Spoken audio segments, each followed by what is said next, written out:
فلسطین کے سابق صدر اور حماس کے سربراہ اسماعیل ہنیہ کے صاحبزادے عبدالسلام اسماعیل ہنیہ نے کہا ہے کہ والد نے وہ حاصل کیا جس کی وہ خواہش رکھتے تھے۔ ان کے قتل کا ذمہ دار اسرائیل اور امریکہ ہے۔ غیر ملکی خبر رساں ادارے AFP کے مطابق ایرانی صدر مسعود پزشکان کی حلف برداری کی تقریب کے لیے ایران میں موجود فلسطین کی مزاحمتی تنظیم حماس کے سربراہ اسماعیل ہنیہ کو تہران میں ان کی رہائش گاہ پر شہید کر دیا گیا۔ اسماعیل ہنیہ کے بیٹے عبدالسلام اسماعیل ہنیہ نے ایک بیان میں کہا کہ والد پر حملے کا ذمہ دار اسرائیل اور امریکہ ہے، تاہم انہوں نے وہ حاصل کیا جس کی وہ خواہش رکھتے تھے۔ انہوں نے کہا کہ ہم اسرائیلی قبضے کے خلاف مسلسل جدوجہد کر رہے ہیں اور ہماری مزاحمت قیادت کی شہادت سے ختم نہیں ہوگی۔ حماس آزادی تک مزاحمت کی شہادت پر ان کی بہو ایناس ہنیہ نے سوشل میڈیا پر ویڈیو بیان جاری کیا جس میں انہوں نے حماس کے سربراہ کو بھرپور خراج عقیدت پیش کیا۔ فلسطین کی مزاحمتی تنظیم حماس نے اسماعیل ہنیہ کی شہادت کی تصدیق کرتے ہوئے کہا کہ اسماعیل ہنیہ کو یہودی ایجنٹوں نے نشانہ بنایا، یہ حملہ بزدلانہ کارروائی ہے جس بدلہ لیں گے۔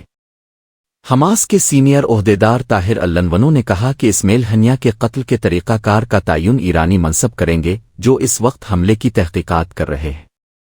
غیر ملکی خبر رساں ادارے رائٹرز سے بات کرتے ہوئے حماس کے سینئر ترجمان سامی ابو زہری نے کہا ہے کہ اسماعیل ہنیہ کے قتل سے اسرائیل اپنے مقاصد حاصل نہیں کر سکے گا۔ انہوں نے کہا کہ اب مقبوضہ بیت المقدس کو آزاد کرانے کے لیے کھلی جنگ چھڑے گی اور حماس اس کے لیے ہر قیمت ادا کرنے کے لیے تیار ہے۔ Popular front for liberation of فلسطین کے ترجمان مہر الطاہر نے کہا کہ شہید اسماعیل ہنیہ نے فلسطین کاز کے لیے بہت قربانیاں دیں۔ فلسطینی اپنے مقصد کے لیے ہر عزیز اور قیمتی چیز دینے کے لیے تیار ہے۔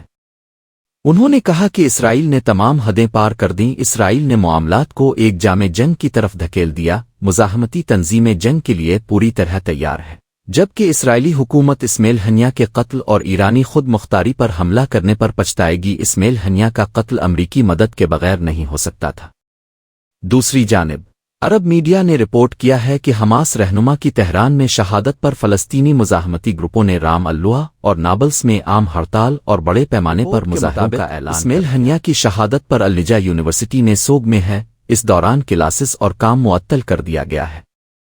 واضح رہے کہ حماس کے سربراہ اسماعیل ہنیہ پر تہران میں ان کی رہائش گاہ پر حملہ کیا گیا۔ وہ ایران کے نئے صدر مسعود پزشکان کی حلف برداری کی تقریب میں شرکت کے لیے ایران میں موجود تھے۔ مسعود پزشکان کی حلف برداری کی تقریب میں 70 سے زائد ممالک کے نمائندوں نے شرکت کی تھی۔ تاجکستان کے صدر امام علی رحمن اور حماس کے رہنما اسماعیل ہنیہ اور اسلامی جہاد کے زیاد النخل بھی تقریب میں شریک تھے۔